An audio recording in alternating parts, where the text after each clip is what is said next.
Hello everyone, welcome to our channel. अगर आप भी कुर्तीज बनाते हैं तो आप सभी के लिए गुड न्यूज है। आप सभी की रिक्वेस्ट पर मैंने यहाँ पर कुर्ती की फॉर्मूला क्लास आज से स्टार्ट कर दी है।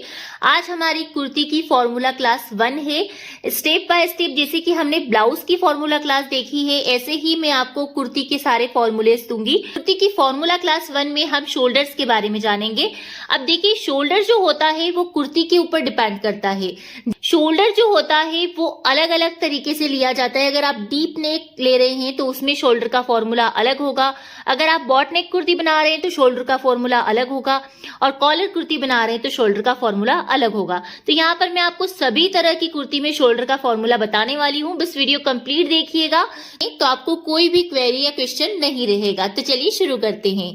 Kurti shoulder formula. शोल्डर निकालने का formula: simple kurti, bot neck kurti, deep neck kurti और कॉलर कुर्ती। तो सबसे पहले है simple kurti shoulder formula. Simple kurti में शोल्डर निकालने का फॉर्मूला। अब सिंपल कुर्ती का मतलब क्या होता है? तो देखिए, सिंपल कुर्ती ऐसी है जो ना कि आपकी बॉट नेक कुर्ती है, ना ही कॉलर कुर्ती है। सिंपल कुर्ती से मतलब है कि आपका पीछे का गला आप छोटा ले रहे हैं, नॉर्मल 3-4 इंच का आपका गला है, 4 इंच तक का आपका नेक है, तो ये आपकी सिंपल कुर्ती हुई है। ज्यादातर एजेड लोग जो होते हैं वो सिंपल कुर्ती पहनते हैं, और नॉर्मल भी कई लोग पहनते हैं डेली यूज में। तो ये है आपकी सिंपल कुर्ती। अब सिंपल कुर्ती में शोल्डर निकालने का फॉर्मूला क्या रहेगा? तो सिंपल कुर्ती में जो भी आपका फुल शोल्डर है, फुल शोल्डर यानी कि आपने जो बॉडी से नाप लिया है वो आपका शोल्डर, फुल शोल्डर आपका क्या है वो देख लेना है। तो हमारे केस में फुल शोल्डर 15 है। हम मान लेते हैं हमारा फुल शोल्डर 15 इंच है, यानी कि 15 इंच है। अब फॉर्मूला देखते हैं। तो फॉर्मूला है कि जो भी आपका फुल शोल्डर है उसका आपको हाफ कर देना है, और उसमें से 0.5 इंच माइनस करना है। 0.5 इंच यानी कि हाफ इंच माइनस कर देना है।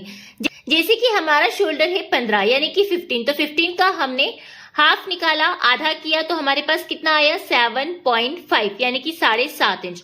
और इस 7.5 में से हम आधा इंच माइनस कर देंगे 0.5 इंच, तो हमारे पास कितना आ जाएगा? 7 इंच आ जाएगा। तो इस तरह से जो भी आपका शोल्डर है आपको इसी फॉर्मूले से सिंपल कुर्ती में अपना शोल्डर निकाल लेना है। अब यहीं पर एक कंडीशन आती है कि पीछे से आपका गला बिल्कुल बंद है, ना ही आपकी कुर्ती बॉट नेक है ना ही कॉलर वाली है, लेकिन कई लोग पीछे से बिल्कुल 1.5-2 इंच का ही गला रखते हैं। तो ऐसी कंडीशन में आपको शोल्डर कितना लेना है? तो पीछे से बिल्कुल अगर बंद गला है तो आपको एग्जैक्ट शोल्डर का आधा ही लेना है। यहाँ पर आपको हाफ इंच माइनस नहीं करना है। शोल्डर पीछे के गले के ऊपर ही डिपेंड होता है पूरा, इस बात का आप ध्यान रखें। इसीलिए अगर पीछे से बिल्कुल बंद गला है तो पूरा आप जो फुल शोल्डर ले रहे हैं उसका आधा ले लीजिए, कुछ भी प्लस माइनस ना कीजिएगा। ठीक है, अब हम इसकी थ्योरी भी देख लेते हैं। All type kurti shoulder formula for kurti. Shoulder का मतलब होता है कंधी। इसके लिए आपको बॉडी से कस्टमर का शोल्डर का नाप लेना होता है। शोल्डर का जो फॉर्मूला होता है वह कुर्ती के टाइप के अनुसार होता है। जैसे boat neck kurti, simple kurti, deep neck kurti, collar वाली कुर्ती, सभी में शोल्डर्स का फॉर्मूला अलग अलग होता है। फर्स्ट पॉइंट है, सबसे पहले जानेंगे सिंपल कुर्ती का। सिंपल यानी कि सादी कुर्ती में पीछे का गला छोटा होता है, बैक का, पीछे का यानी कि कुर्ती का आगे का गला कितना भी बड़ा हो उससे कोई फर्क नहीं पड़ता है। और कुर्ती में कॉलर नहीं है, बॉट नेक भी नहीं है और बंद गले की है तो भी हम उसके अनुसार लेंगे। अब है bot neck kurti shoulder formula. Bot neck kurti में शोल्डर का फॉर्मूला: बॉट नेक कुर्ती। अब यहाँ पर हमने फुल शोल्डर लिया है 15। कोई भी एक शोल्डर का नाप, आपका जो भी शोल्डर का नाप है उसके अकॉर्डिंग आपको लेना है। फॉर्मूला सभी शोल्डर में सेम रहेगा। ठीक है, अब हमारे केस में है फुल शोल्डर 15 इंच यानी कि 15। अब फॉर्मूला देखते हैं।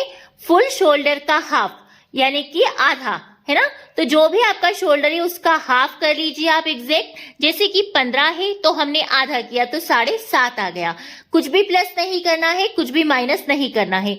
अब यहीं पर अगर आप स्लीवलेस बना रहे हैं यानी कि बिना बाजू वाली कुर्ती बना रहे हैं तो फिर आपको क्या करना है कि जो भी आपका शोल्डर है उसका हाफ कर लीजिए, प्लस 0.5 कर लीजिए। वैसे यह भी ऑप्शनल है, अगर आप ना रखना चाहे तो कोई दिक्कत नहीं है। ठीक है, तो आपको बॉट नेक कुर्ती में क्या करना है? एग्जैक्ट शोल्डर का हाफ। आप यहाँ पर बिगिनर है तो आप हाफ इंच एक्स्ट्रा प्लस कर सकते हैं, लेकिन अगर आप बिगिनर नहीं है तो आप एग्जैक्ट शोल्डर का हाफ कर लीजिए। अगर इसका फॉर्मूला है कि जो भी शोल्डर है उसका हाफ। ओके, अब हम इसकी थ्योरी देख लेते हैं। बॉट नेक कुर्ती में शोल्डर का नाप लेना बहुत ही जरूरी होता है, क्योंकि बॉट नेक कुर्ती में गले की चौड़ाई ज्यादा होती है। इसलिए आपको बॉट नेक कुर्ती में कस्टमर का बॉडी से शोल्डर का नाप लेना जरूरी होता है। अब हम कॉलर नेक कुर्ती का शोल्डर फॉर्मूला देख लेते हैं। Collar neck kurti shoulder formula. Collar neck kurti में शोल्डर का formula. Collar kurti full shoulder हमारा है 15 यानी कि 15 इंच। अब शोल्डर का फॉर्मूला देखते हैं। तो जो भी आपका शोल्डर है, सबसे पहले तो उसका आधा करना है, प्लस उसमें आपको हाफ इंच एक्स्ट्रा लेना है, यानी कि 0.5 इंच एक्स्ट्रा ले लेना है। जैसे कि हमारा शोल्डर 15 है, 15 का आधा किया तो हमारे पास आया 7.5 इंच, यानी कि 7.5 इंच। 15 इंच हमारा शोल्डर है, उसका हाफ करेंगे तो हमारे पास आ जाएगा 7.5 और प्लस 0.5 यानी कि हाफ इंच हम इसमें एक्स्ट्रा लेंगे, क्योंकि यह क्या है, कॉलर नेक कुर्ती है। आप किसी भी तरह की कॉलर लगाए, चाहे आप शर्ट कॉलर लगाए, स्टैंड कॉलर लगाए, फॉर्मूला सेम टू सेम रहेगा। तो हमारा शोल्डर आया 8 इंच कॉलर नेक कुर्ती में। ओके, अब इसकी थ्योरी पढ़ लेते हैं। कॉलर कुर्ती में हमेशा शोल्डर हमें ज्यादा लेना होता है, क्योंकि कोई भी तरह की कॉलर हो वो बंद गले में ही लगाई जाती है, यानी कि गला पीछे से छोटा होता है। और इसमें हमें शोल्डर का हाफ लेने के बाद भी सिलाई मार्जिन लेना होता है। सिलाई मार्जिन वही है जो हमने 0.5 लिया ना, वही हमारा सिलाई मार्जिन है। ठीक है, अलग से एक्स्ट्रा कुछ भी नहीं लेना है आपको। और सिलाई मार्जिन ना लेने पर कॉलर खींचेगी। अगर आप नहीं लेते हैं आधा इंच एक्स्ट्रा तो आपकी कॉलर खींची खींची लगेगी। ठीक है, और कॉलर कुर्ती के लिए शोल्डर का नाप बॉडी से लेना बहुत जरूरी होता है। आप यहाँ चाहे तो आधा की जगह 1.25 इंच भी ले सकते हैं, अगर आप बिगिनर है तो। जो मैं 0.5 ले रही हूँ ना, ये आप 0.75 भी ले सकते हैं, हाफ इंच की जगह 1.25 इंच भी ले सकते हैं, अगर आप बिगिनर है तो, सिलाई में कम ज्यादा लेते हैं तो। ठीक है, और कॉलर कुर्ती के लिए शोल्डर का नाप बॉडी से लेना जरूरी होता है। अब हम देख लेते हैं डीप नेक का। Deep neck kurti shoulder formula. Deep neck kurti में शोल्डर का फॉर्मूला। डीप नेक कुर्ती के लिए हमारा जो फुल शोल्डर है वो है 15 इंच यानी कि 15 इंच। तो शोल्डर का फॉर्मूला देखते हैं। तो जो भी आपका शोल्डर है, सबसे पहले तो उसका हाफ कर दीजिए, यानी कि आधा कर दीजिए, और उसमें से -1 से 1.5 इंच आपको कर देना है। 1 इंच भी कर सकते हैं, 1.5 इंच भी कर सकते हैं। ज्यादा डीप है तो 1.5 इंच करना है, और नॉर्मली आपको 1 इंच कर देना है।